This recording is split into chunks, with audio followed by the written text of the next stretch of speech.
The cow. The cow is a domestic animal. It has two horns, four legs, and a long tail.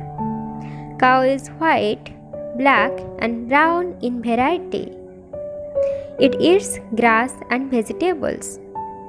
It gives milk, which is extremely helpful for us. Its milk is used to make several dairy products such as cheese, butter, curd, and ghee. The cow dung is perfect to be used as compost. A baby cow is called a calf. Cows are worshipped by Hindus. The cow is very useful to us. We should take care of cows.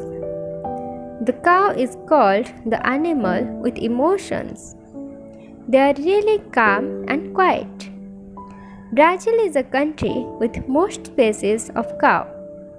The cow is the national animal of Nepal.